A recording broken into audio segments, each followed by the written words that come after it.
Welcome everybody to our third virtual Lunch in the Forest series today on parenting and forestry. My name is Hisham Zarifi. I am an associate professor in forest resources management in the Faculty of Forestry and the chair of the Equity, Inclusion, and Diversity Council of the Faculty of Forestry. And on behalf of the council and the faculty, and the Associate Dean of EDI, who's also on this call, I welcome you to our lunch series. I would like to start by acknowledging that I personally am right now on the Vancouver Point Grey campus of UBC, which means I am on the unceded traditional and ancestral territories of the Musqueam people. UBC, of course, also is on the territories of the Squamish and the Tsleil-Waututh nations. I don't know where you're joining us from, but wherever you are joining us from, if it's not in the Vancouver area, I do encourage you to look at the nativelands.ca website and see whose territories you are on. I'm really excited about today's topic, speaking as a parent in forestry, and really looking forward to seeing what our three speakers have to say about that topic. A few housekeeping items. You will see at the bottom of your screen a Q&A button and a chat button. We would like you please to use the Q&A button to ask any questions you may have or pose any comments you may have, and not the chat function, as we will be using that to help moderate the talk on behalf of our host today, who is the wonderful Estefania Mia Moreno, who's been hosting all of these and organizing all of these, and I thank her very much for all of her hard work. And with that, I will turn it over to you, Estefania. Thank you so much, Hisham. Today's webinar will allow us to explore different experiences of parents in the Faculty of Forestry, but I'm sure their stories will resonate beyond the faculty. For many, parenting has not been a possibility. For others, it's not an option, but an obligation or something that is socially imposed. We invite all of you to reflect on the complexities around this topic and acknowledge that there is no unique family structure. To speak about this topic, we are honored to have Dr. Faride Unda, PhD student Amanda Johnson, and PhD candidate Neftalí Hernández. Faride is originally from Ecuador, where she studied her undergrad in agricultural sciences and then came to UBC to pursue her graduate degree in plant biology. Her research is focused on the biosynthetic pathways for cellulose and lignin formation, with the aim of improving industrial processing for bioenergy. Amanda Johnson is a PhD student in the Department of Wood Science. She works in the lab developing plant-based plastics. Recently, she has been working to test the biodegradation and ecotoxicity of various bioplastic formulations. And last but not least, Neftalí Hernández is a forest engineer from Mexico.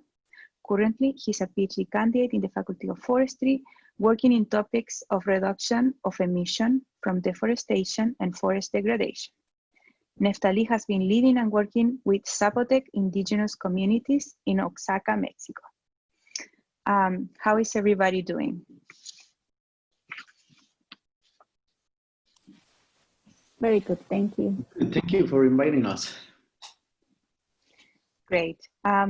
We are gathering around lunchtime, and for that reason, we would like to know what is your favorite dish.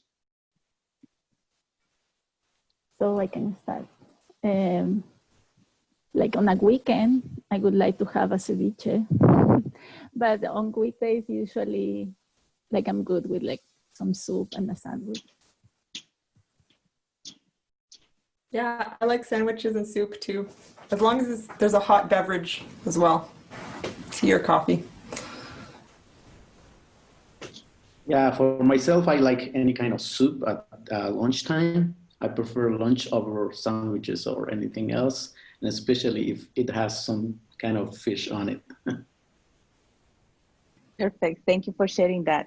So we're gonna start with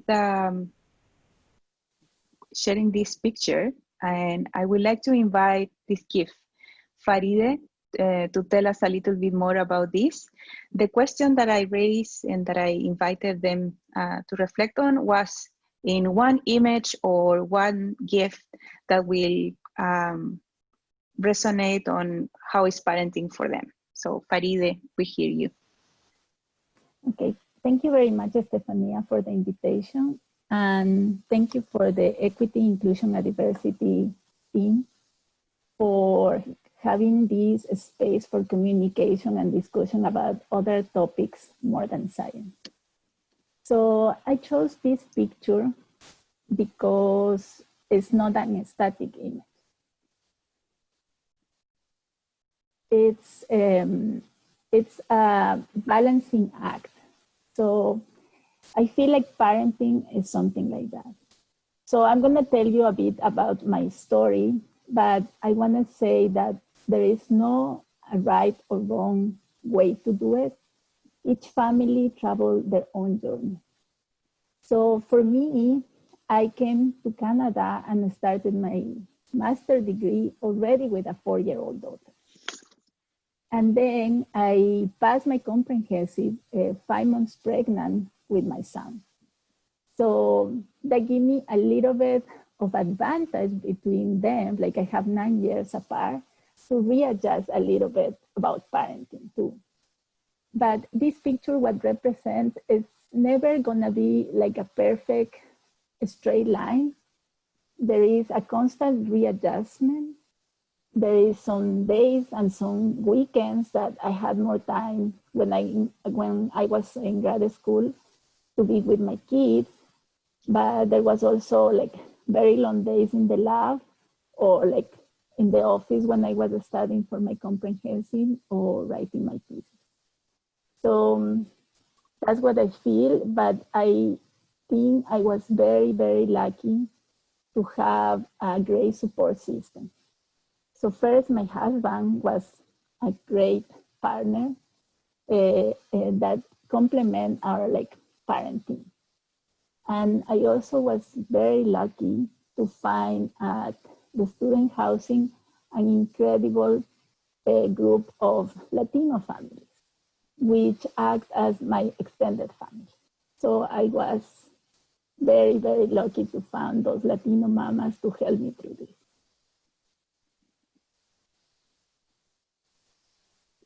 Thank you, Faride. And now I would like to invite Amanda to tell us about this picture. Yeah, sure. So this picture is a painting by J.E.H. MacDonald, and I chose it because I think it represents a little bit of being a parent and a grad student at the same time. So put on your art critic hats and look at it for a second while I tell you about myself.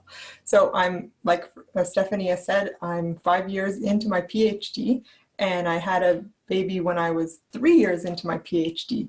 So I had this experience of becoming a new parent during my PhD. So it's been an adventure. And looking at it from the lens of equity, diversity, and inclusion, I can think of 2 major challenges that I've had. So now coming back to the painting, it's a picture of a garden. It's called The Tangled Garden. And while it shows flowers, it doesn't just show the prettiness of the flowers. You've got the whole picture, which is there are sunflowers withering and drying out and bending. And so instead of depicting the ideal flower, this painting depicts reality, which is this kind of out of control, messy thing that is also beautiful. So to use it as an analogy to my graduate school experience as a parent, I would say that managing expectations is very important, and you can't go for perfection all the time because reality is messy. So yeah, I think that's one thing that I've come to realize as a parent. And the other thing I've come to realize is, like Faride was saying, a balance between my personal life and my PhD. And once you find the balance, life becomes very fulfilling, and it becomes it's incredibly motivating, and I feel so grateful that I have the opportunity to do a PhD and be a mother at the same time. So I've got to say that I've never been happier, and I'm a parent and I'm a PhD student. So if I had a message to tell everybody, it would just be that you can do it. I did it. You can do it. So I'm looking forward to the rest of this discussion. But that's what I wanted to say. Thank you. Thank you so much, Amanda. And we will check the last picture, and then we will start talking a little bit more broadly. Neftalí, please share with us why this picture. Thank you for inviting us. I'm talking to you right now from Oaxaca, Mexico. My experience, it's been a little bit different because most of the time I've been moving from Vancouver to Mexico, and because I've been working with indigenous people here also.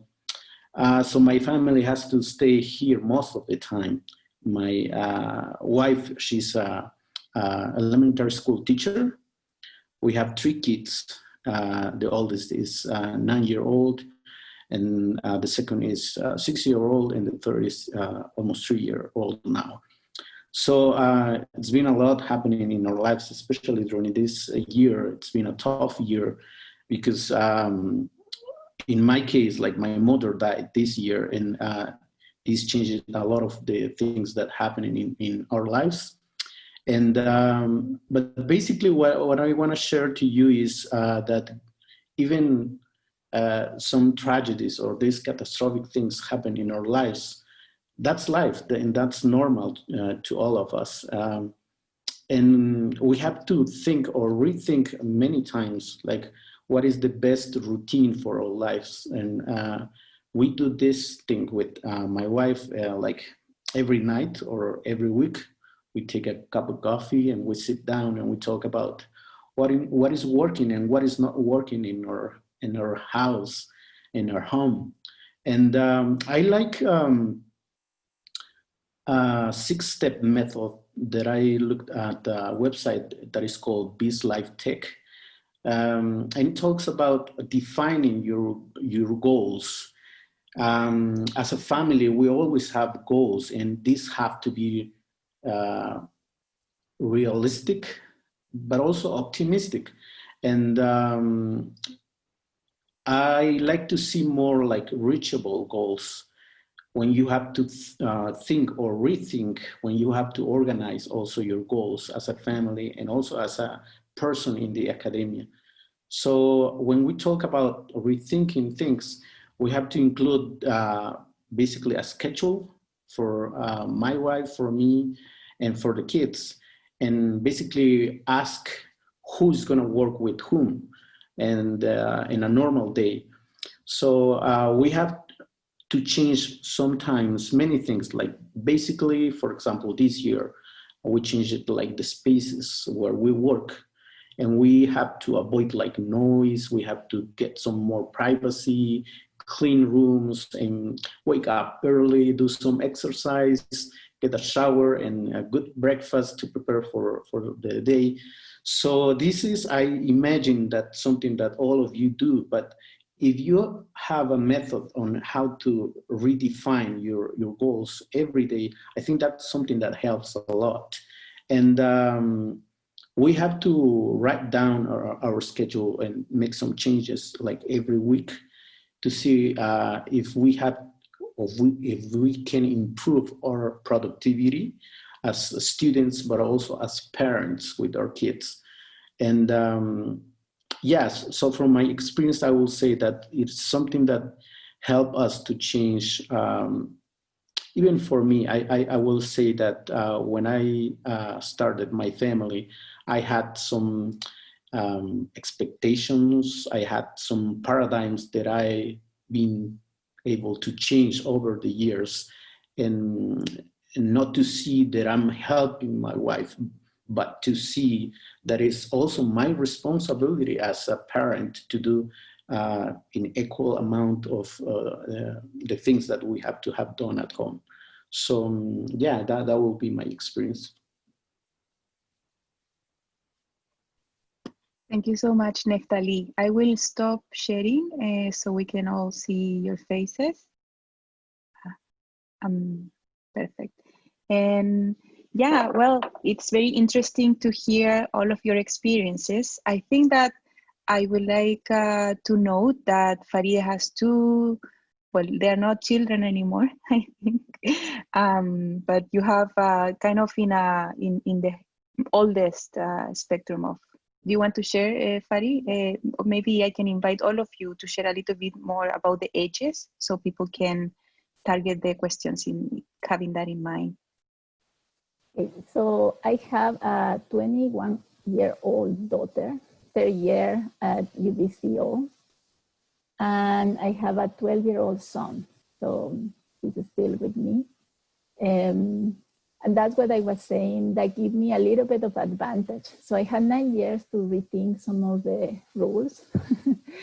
And even though sometimes my daughter thinks that like I let Alejandro do whatever he wants because I was a bit more strict with her, it was also very difficult coming from another culture and not having my mom to guide me or my family to guide me. And being a different like health system, education system, you always feel a little bit more pressure to perform. So, but I think, well, also because he's a second child, you get a little bit more relaxed. But also we've been living here in Canada for 18 years, so now we feel as part of this country. And that's another thing that I'm very grateful is living in this country too. So my daughter is 2. So I feel like I'm still getting used to everything about having a parent, being a parent rather. Yeah, in my case, I already told you, I have a 9 years old, a 6-year-old girl. I have 2 girls, the first 2 ones, and my third is a boy of almost 3 years now. And many of the things have changed because I remember we took our first daughter to see the doctor like every month for the general review, but we're seeing now our third boy is just like if he gets sick, then we were gonna think to take him to see the doctor, right? Thank you so much, everyone. I have a few questions that I'd like to share with you. Please feel free to respond them. I prefer that you decide who's gonna take that and then the others might follow. So the first one that I have is that under the highly challenging circumstances of the pandemic, many scholars are struggling to do their work. Many struggle to find the boundaries between work and home prior to COVID. And now it's even more challenging. Burnout is a real issue. Women in particular have been negatively impacted, especially women of color. So how have you navigated this? Do you have any thoughts around this? Maybe I can start. So I feel even though all of the financial and anxiety that came with this pandemic, I was lucky enough first to have like already like big kids, right? Like I had the time to work if I had to work like from home, but I also feel it was a little bit of a break for our family because we were always in a rush, always from school to sports to dinner and then repeat. So I felt that this time gave me the opportunity to spend all the time with my kids.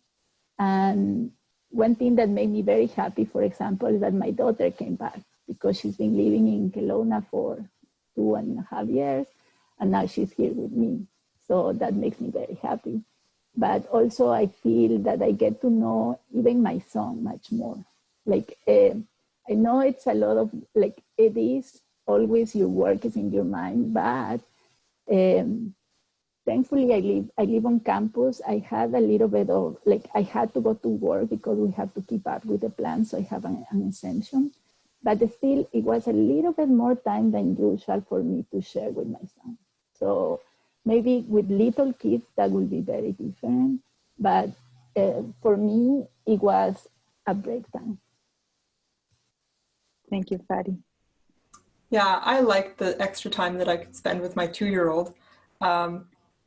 It was funny. I guess one funny story I can tell was they were having a virtual conference that I was going to, and there was no one to look after my 2-year-old, and 2-year-olds are tornadoes. So I knew what I had to do to get her to stay occupied for an hour. I needed an hour. So I gave her an open bottle of popcorn kernels, unpopped. And in the next hour, she had put them all over the house. But she was occupied, and that's what I needed to go to my conference and watch my presentation.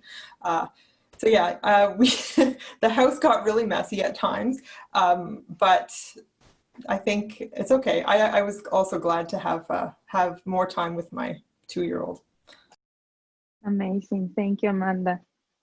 Neftalí. Yeah, I was gonna say, Stefania, also that something that has helped us, like we're lucky to have some income by teaching from home in the case of my wife, but also our kids, as they are growing, they're learning what are the tasks at home that they have to have done on time. And this is regardless of if they're at home or they have to go somewhere else. And also we have to learn like how to have like enough support for each other, to have some tolerance for each other, take some time and go outside when you're feeling like with a lot of stress. And we're lucky to live outside of the urban area. So we have like enough space to run and take the bikes. And so I think it's not like everybody's situation, but I think that you have to look for options because somebody that just stays at home probably will get more stress. Thank you, Neftalí. I think that the other thing that people tend to, question or to think about a lot is that the moment where you are most productive, it's kind of overlaps the moment if you're planning to have kids on your own.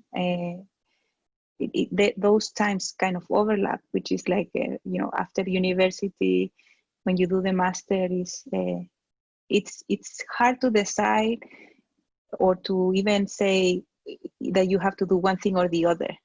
Coming back to what Amanda just said, like something like knowing that there are many challenges for many people that actually cannot allow them to do that. But in the general situation, how was it for you? Did you feel that barrier of having to be super productive while raising kids at any time?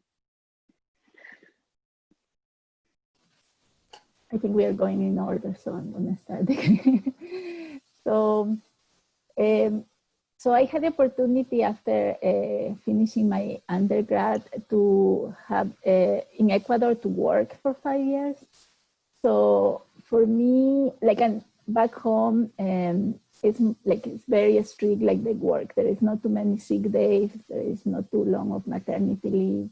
So I was used to that rhythm of like very strict schedule. And then, but back home you have family. My mom will take care of my daughter. So then you can leave her like in the best hands. But so when I came here, like I didn't know very well the system. So I thought that was the way that you are supposed to be. So at the starting, it was like daycare, and then I will have like those time to work. So I will drop her off and then go to work, to the office, to classes. So maybe it was a little bit of a different experience for me because I already came with a daughter. So then when I had my second son was like an addition to it, but I didn't like, for me, I didn't have to think if I want to do this or I want to do that. Like I already came with a little package, so it was an easy decision. Yeah, I guess to answer the question, I guess a lot of my friends in British Columbia don't have children, so I thought that in order to be a scientist, you had to be in the lab all the time and writing papers at home. And so I was very nervous, even, you know, telling people at work the news that I was going to have a baby. But, and then of course, as soon as it happens, you're like, oh my goodness, it's a whole world of people that have kids that are scientists or that are academics. So it's like, you don't know until you're in it, exactly how wonderful and rich the world is. You know, I think parents find each other. So yeah, once you're in the club, you're in the club. I was going to comment that I had the opportunity to take at UBC a short course of time management. So I remember that we drew a curve of productivity in our daily lives. So I guess for most of us, our best time to work at home or to work with our academic things is at the morning. In my case, it's early in the morning. So, because at the end of the day, you know, if you have at least one kid, physically you're tired. And at the end of the day, if you want to start studying at 11 p.m., you don't have like that much energy to do it. So yeah, so I have learned to like go to bed early and wake up like earlier in the morning. And it's just about changing your routine. And yeah, that's my case, I guess. Thank you. I also wonder, you know, going locally, in the Faculty of Forestry, was there anything that helped you as a parent, being as a scholar? And if I can also ask you what you would like to have seen and you did not. So what could be implemented? Maybe Faride, if we can continue your proposal with the order. So I did my master in the land and food systems before agricultural science. And then my PhD in forestry. I don't know if I have like a specific thing that I will say I like a specific in forestry. For me, the major issue was the availability and cost of daycare. So that is the major issue that that I think stops some people actually of having kids. If you want to keep like working or if you want to keep like with grad school. Because at one point in our lives, like my husband just finished grad school, so he started working, and as like a first job in Canada, wherever it was not that well paid, it was regular salary, and I was still a grad student. And we pay around like $1,800 per month of daycare. And we were lucky to have a spot for Alejandro and the UBC daycare. So that kind of deplete our our savings a little bit, because for like almost a year, my daughter was still like after school care. And then Alejandro as a baby, because he started when he was 8 months old, because I was a grad student, so I didn't have a maternity leave. I just took 4 months that was covered by my scholarship, and then 2 more months, like the 6 months of maternity. So it's not a specific of forestry, but I think it's a specific to UBC or like the province.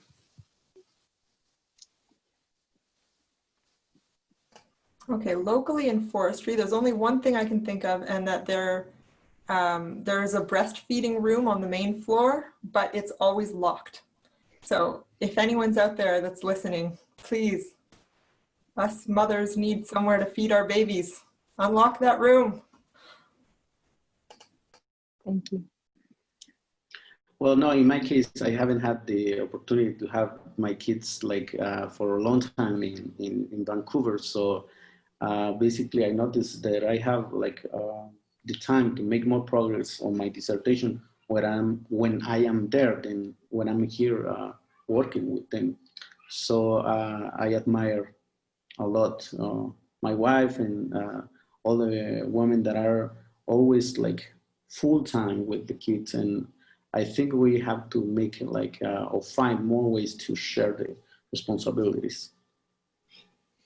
I would only want to add that I think that we were lucky to bring our daughters with us in a few field trips, and I felt a bit nervous about bringing that up with the professors, but at the end it was a good call to be open, and my daughters have been able to, you know, join some field trips in the faculty, and I second you know, the need to keep opening spaces for parenting practices. And I also want to comment on that, on the how lucky we are to have our kids working in a forest with people that have invested their life doing research on trees.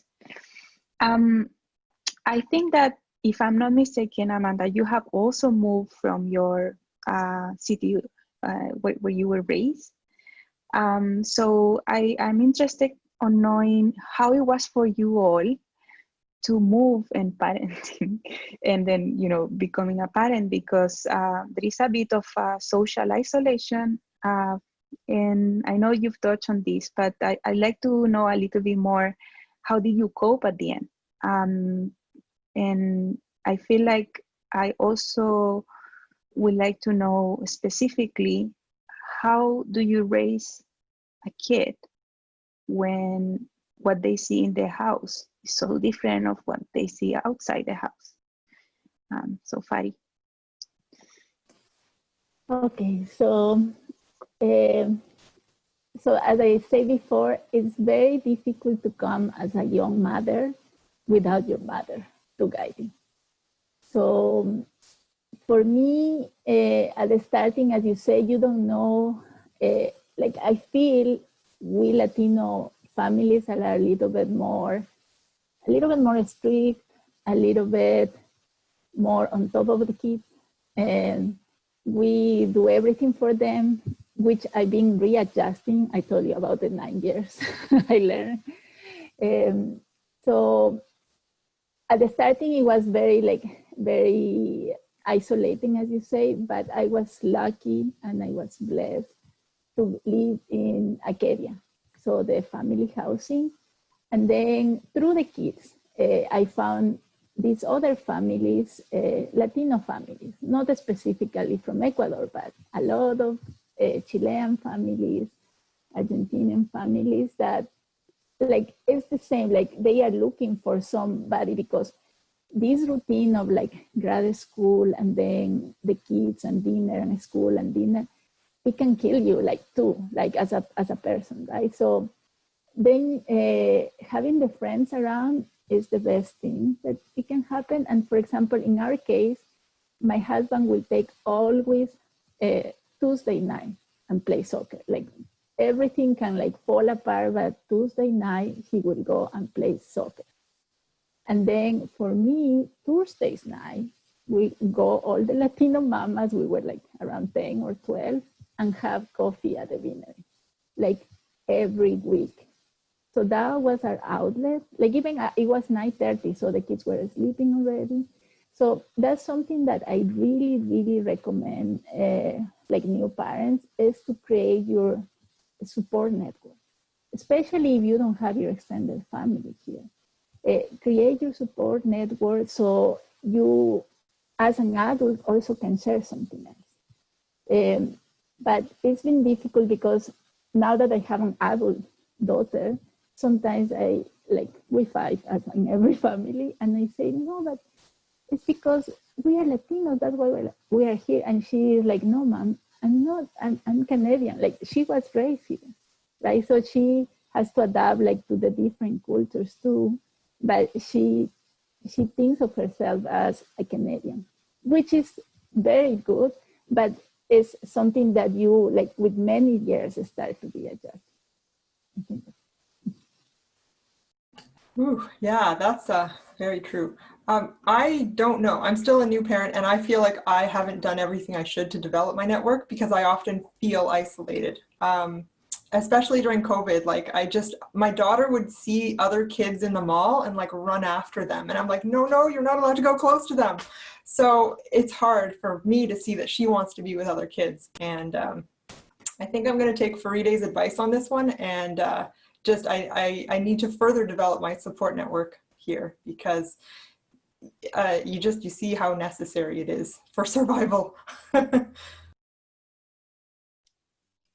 Yeah, I was going to comment that, as I said before, I move continuously from Mexico to Vancouver and back. So I try to make sure that my wife has some family support from our extended family, from my side, from her side when I'm not here. So she has the help to, for daily homework, and it's still difficult because it's not the same thing as being here. But I'm grateful because she's willing to pay the cost for me for going and coming back because of my PhD. And but I think in terms of social isolation, we don't have like a lot of problem because we are surrounded by our extended families. You know, in the case of Latino families, we're like big families. So we have a big network. And I think we still have to improve the way we communicate each other when we're separated, because sometimes we don't realize what is really going on at home. I will say just that. Thank you so much, all. I just want to add something. I feel like sometimes the support network not necessarily needs to be, people that are parenting. The support network can be a soccer club or a karaoke. I just want to offer that too, because I tend to feel that once we become parent, it's almost like if we were quitting all the other labels or identities that we carry with us, and not necessarily that's not necessarily the case. We're just adding another layer, but we don't need to quit on the other. Maybe it's just the other groups that are more different than us can gain a lot having us close to them, and it goes to both sides like that. So I want to remind everyone to post questions in the Q&A box. Hisham and Sarah both will help us to collate them. And I have the first question from the audience, and this is: it's easy sometimes to have being a parent take over life outside of work. Any ideas on how to keep time for yourself and the energy to pursue your interests outside work and kids? Okay, so that's a very good question, and I think everybody's right. So it happened to me. Like I think Alejandro was maybe one or two, and I need to do something else because like you work all day, then you come home, but I need to do something else. So I decided to start running. And since then, I've been I have run like few marathons, and now I actually coordinate some running clinics. So I know it's like put more like responsibilities on you, but that feels you so much. You just like, if you have to run at 6 in the morning, you run at 6 in the morning because there is no other time. But that's another thing. You have to find things that work for you, not things that are too scheduled at the starting. Later you can like I know Estefania loves dancing salsa, and I always say, oh, I'm gonna join your club, but sometimes it doesn't work. So for me, running was my outlet, and I feel kind of, and now I'm responsible for people to start running. So that fills me up a lot. Yeah, I think I'm my daughter's too, so I think I'm at the point where yes, I need to start my hobbies again. So I really like gardening. I can plunk her outside and she'll play while I garden. Yeah, I'm still in the very, very I feel like she just was a baby like yesterday. And so now I'm kind of like coming up for air. And yeah, hobbies. Yes, I like that idea.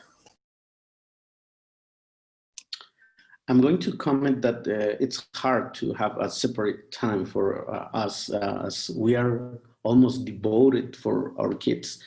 But if you have a hobby, like I like to play some music, and I like to do some exercise like biking most of the time. So I like to combine this time with them, take them to do some exercise with the bikes, or get them to play with me. And that makes me happy too. And also, if I have to do something that requires me time just for myself, I talk with my couple, and I tell her, can you look after them, and maybe later on you can do the same thing, so I can be in charge.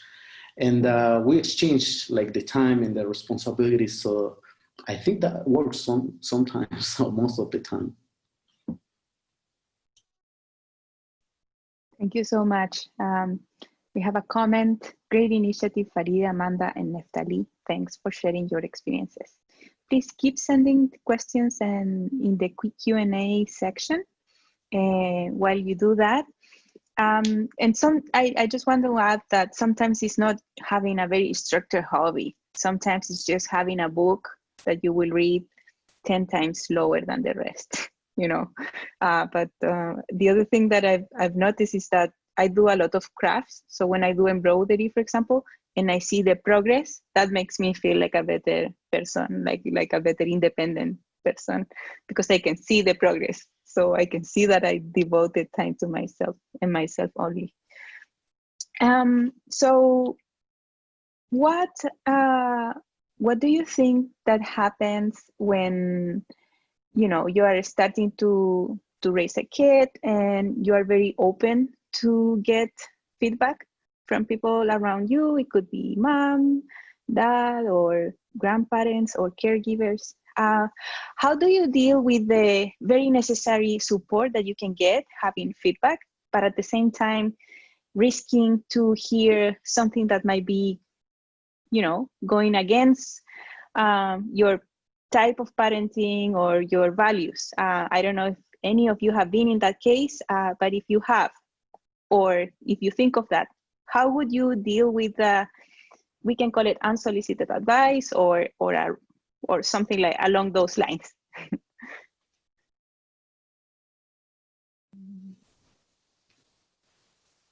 But I feel here in Canada, like people are more private.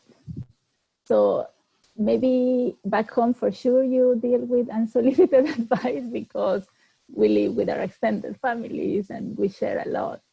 But here, I don't think it had happened to me that somebody tell me like, or maybe like if Alejandro is like when he was a kid, like crying too much or something. But I don't feel I never had to deal with that specific. But I'm usually a confrontational person. So in my case, I will acknowledge that I hear what they say and then just move on. Because what you can control is how you feel about what they say, not what they say, right? So that would be my. Yeah, I've gotten some pretty crazy advice, but I usually just smile and nod. I like the piece of advice is that, and I hear it all the time, they're only young once, enjoy every minute. And I always think of that because as a PhD student, I can be preoccupied with my project, but that doesn't, it's, you know, I'm losing time with her. So I should always remember to be present with her when I'm with her.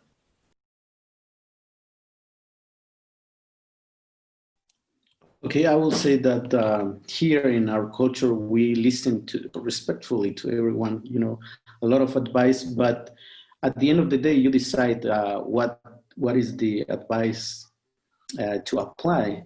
And we have decided with my wife that we listen more to the caregivers or to the kindergarten teachers, because they spend a lot of their time with our kids, and at the end of the day, they know more our kids, and they are, most of them, they are professionals, and we think they can give us valuable elements to incorporate in our daily routines too. Thank you so much. We have a few questions from the audience. Given all have family elsewhere, how to maintain connection between their kids and the extended family elsewhere?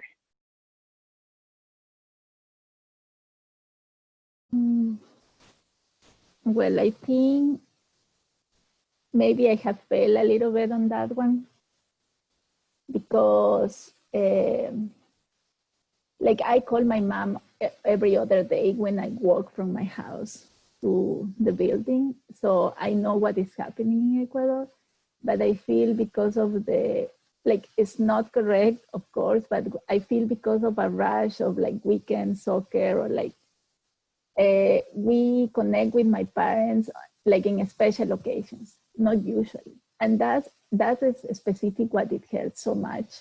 It's like my parents not knowing my kids, and my kids like thinking of the grandparents back home as like I don't know, like they don't know them. But I was like, we are also lucky enough to have my husband's parents living close to us. So they live here in British Columbia, and they have a relationship with them. So that is a little bit of a balance. Yeah, my family all has Google Hangouts, so every day I can look at it, and at least there's pictures of Millie's extended family. But it's not the same as her actually playing with her little cousins. So I usually visit once a year, and we call each other. But yeah, I know that's what it is, right? Yeah, I guess we don't have like a lot of choice. We only have to use technology, when we're having our FaceTime or WhatsApp video calls. And in our case, we still have the opportunity to visit each other, always taking care, like in this pandemic time, it sucks to visit some family, and always taking care of the basic rules now you have to look after. So yeah, I think we don't have like a lot of choice. Thank you. There is a question that is related to many in academia, not necessarily in forestry. Have you seen any good initiatives for parents from any professional scientific societies?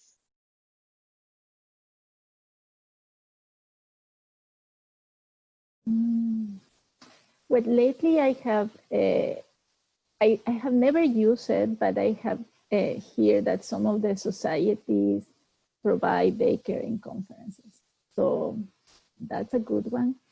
What I was reading like today too, that I was doing some research, is that, for example, I don't remember which one, the university, like the grad faculty of grad studies provide like support for like mothers. So that one is something that I haven't here. Like grad studies has a lot of programs for like development, professional development, but not specific for like parents. So maybe that would be a good idea. Yeah, exactly. I remember during the early days of COVID, AMS or GPS had a panel discussion for parents, which I participated in, but it was just like a 1 hour thing. I don't know. No, I've never heard of professional. Like, what do you mean though, Estefania? Like, what kind of things have you heard of? I've seen what Faride mentioned, like having childcare, or sometimes when you register to a conference from any society and they have at the end, we realize that some speakers might need to bring their child with them. Let us know if you need any further accommodation. I feel like just making this very visible that's how I am interpreting the question. But if I'm doing that wrong, please give us some more context. But I feel like it was targeting some of that. Some societies have been quite progressive and others don't. Oh, that's a great thing. Yeah.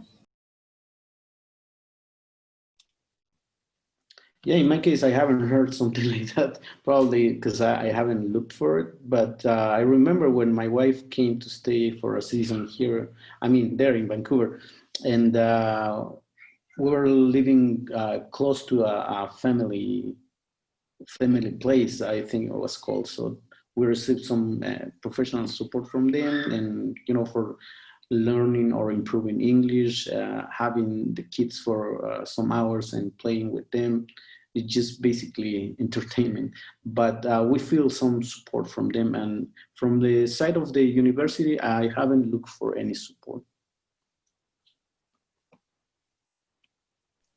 Thank you. Yes, we wanted to ask you also if you know about any financial support given by UBC or any other source. I think Neftalí addressed this now, but or any other source for grad students that want to take parental leave for a few months, given that this doesn't work for fellowships. So you can provide some more details on that. I graduated 2012, so maybe I'm a little bit outdated, but just 2 years before I had my son in my PhD, NSER put this new 4-month parental leave. So I was lucky enough to have that. So I have 4 months from NSER of support, but I'm totally outdated. I graduated 2012, maybe Amanda knows more. Yeah, I think I got 4 months NSERC leave, parental leave.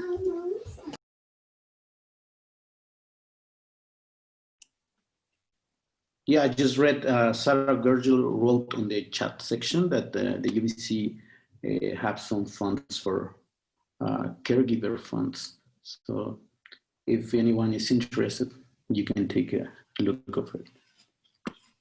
Yes, as Neftalí mentioned, UBC Faculty of Forestry matches NSERC, which is a funding agency in Canada, parental leave funding for everyone. And the Faculty of Forestry has $500 caregiver funds. I was one of the first that got the parental leave. This is a special program that the faculty wanted to implement, which is, not only financial support, but also having a bit more of flexibility for parents. So if people want to know more, they can look up for this information or just send us an email. We are coming close to the end. So I would like to ask you, all of you, how is for your child or for your children? I think we lost Amanda, but we are gonna continue with this question while she connects again. How is for your children to have a parent in academia? I'm gonna repeat.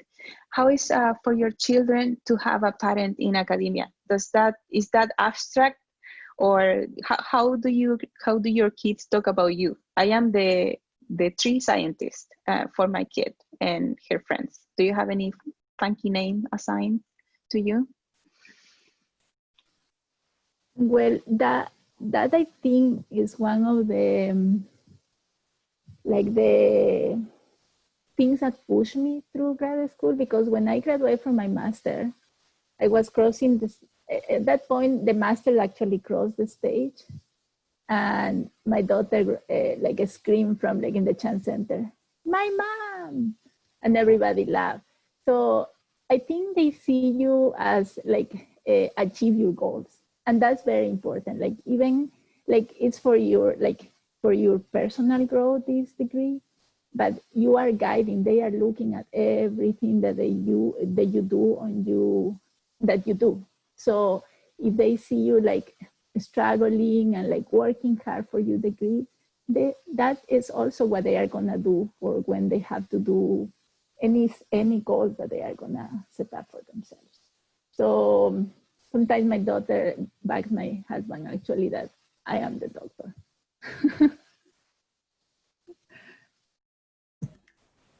Too young. She doesn't really understand yet.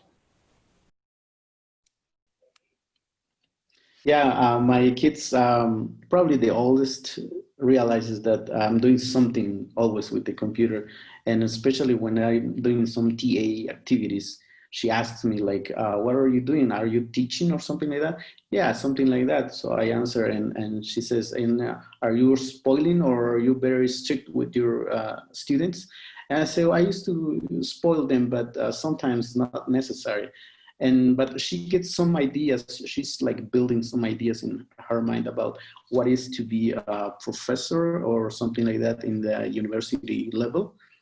And that's what I'm really wanted to do after finishing my PhD. So I think I'm gonna keep that idea in her mind. Perfect. So we have 2 comments from the Q&A. The Ecological Society of America has childcare in their annual meetings. Lots of women in ecology. And there is a word of encouragement from the Q&A. As my kids got older, I moved from to-do list to ta-da list, from of accomplishment. That gave me more of a sense of accomplishment. Parents are accomplishing an awful lot, but if we don't take time to reflect on it, we remain unaware and frustrated. So have some moments, perhaps before going to bed, to think of what you do. And to close, I have a last question. I know that not everyone here might celebrate, but just wondering if your kids are gonna get dressed up for Halloween or Dia de los Muertos. So if you can share with us that, and perhaps then we will end up with a closing remarks from each one of you. So this morning I woke up really early because I have to do the Terminator makeup for my son. Yeah, she was already trick-or-treating. Millie, she was a ducky. You were a ducky for Halloween. Say hi to everybody. Yes, so that's what we were. She actually got a huge bag of candy. Nice. So I'm right now, as I told you, in Oaxaca, Mexico. So this is a big place to celebrate the Day of the Dead. So yeah, it's quite different from Halloween. But yeah, as one special thing here in Mexico is to build some kind of altars to honor or to remember the family that already passed away. And we are having some special food, like we call it here tamales, and atole, which is made of corn and also chocolate. So I think it's a way for them to learn how to celebrate here in our local culture. But also, they also like are getting influence from all these Halloween customs that are coming from the States or somewhere else. Thank you all for sharing this. And to close, I would just like to ask you to share a message to those that are attending to this webinar or that might see this video afterwards, and your reflections around this topic. The only thing that I want to say is that try to find the balance and take care of yourself too.